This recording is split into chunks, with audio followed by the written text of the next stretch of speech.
In this video I'm going to talk a little bit about the afterlife.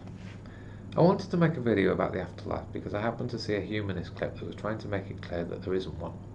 When you're dead, you're dead. I don't really agree with that assessment, and there were a few other things about the clip that annoyed me. Firstly, it made some points I didn't agree with, and secondly, it was incomplete. There were just some details that I thought should have been addressed but weren't. So I'm going to start by taking a look at a number of supernatural explanations. One aspect of Star Wars that didn't make it into my Star Wars videos is Yoda's view of the afterlife. There is a scene in Episode 3 in which Yoda tells Anakin that after you die you become one with the Force. I really like this concept of the afterlife. It's very simple.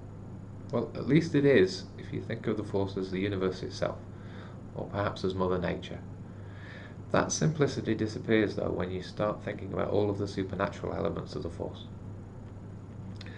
Another explanation is that there is a God, and God will decide what happens to you. You might go to heaven or you might go to hell, based upon some criteria. This is also a simple explanation. At least it seems to be simple until you start asking questions about the nature of God, and also the nature of the criteria that will be used to judge you. Atheists will point out that God is not a simple concept at all. Another theory is that we are born again or reincarnated.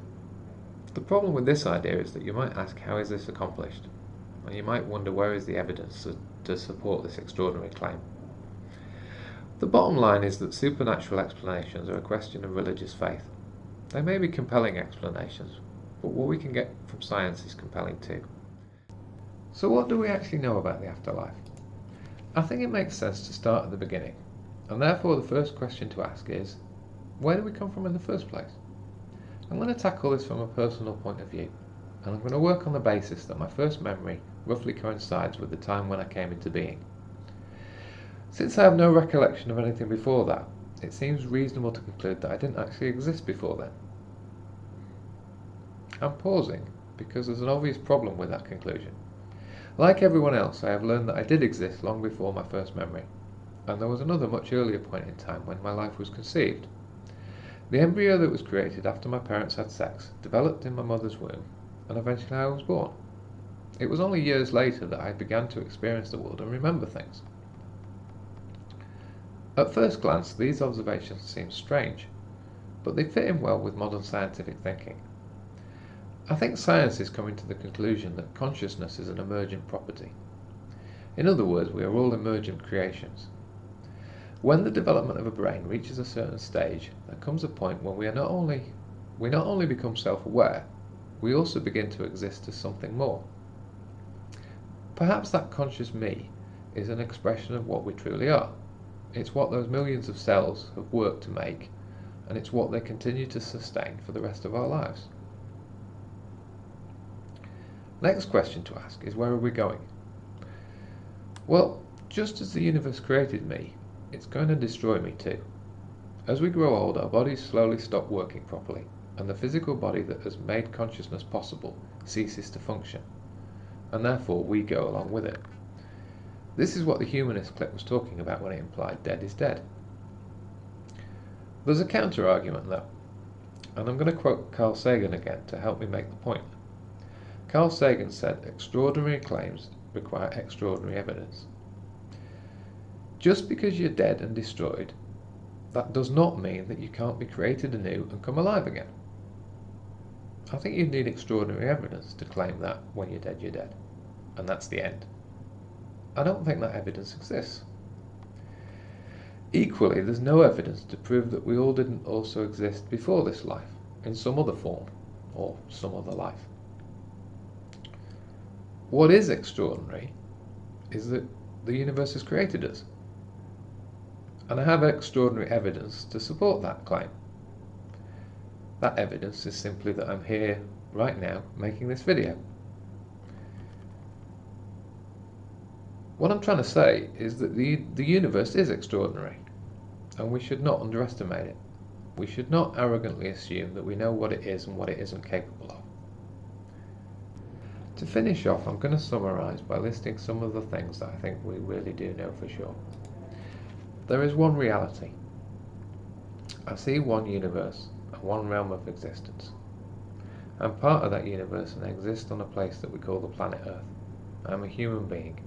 You are too. There is one future. There is a single dimension of time that moves into the future, and we all understand the concepts of past, present, and future. There was a time before I existed, and there will be a time after my existence has come to an end. I don't know anything for sure about the time before I was born, and I don't know anything for sure about what happens to me after I die. Death will simply be another journey into the unknown. Maybe that's not a satisfactory answer, but ultimately it's not the fear of death that haunts us most. It's the fear of failure in life. That's the most difficult thing to come to terms with. There is one destiny. We have one destiny in this life. We know that our destiny in this life is connected to the destiny of everyone else around us, and that is the one thing we have control over. That's why our life really matters. We can make a difference to the here and now. I'm now going to talk about a few ideas from science and how they relate to the idea of becoming one with the Force from Star Wars.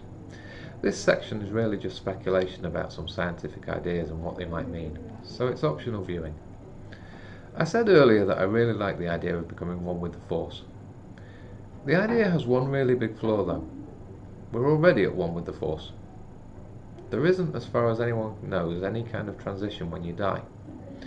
It isn't even really clear what dying means. It's just that enough of your cells stop functioning, and therefore you're no longer viable as a living organism. And life is such a tricky concept that scientists and philosophers haven't even been able to pin down exactly what it is. Science tells us the universe is held together and pushed apart by forces. Gravity, electricity, and magnetism, for example. Everything is in constant motion, and everything is a form of energy. But energy can't be created or destroyed.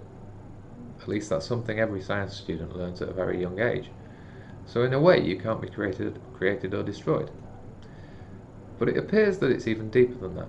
There's another universal concept that could be even more fundamental than energy. It's called information. It turns out that scientists have concluded information can't be destroyed either. So in some sense you can't actually be destroyed. You're just broken into tiny pieces and recycled, eventually to be turned into something new. It's all quite mysterious, a bit like the Force.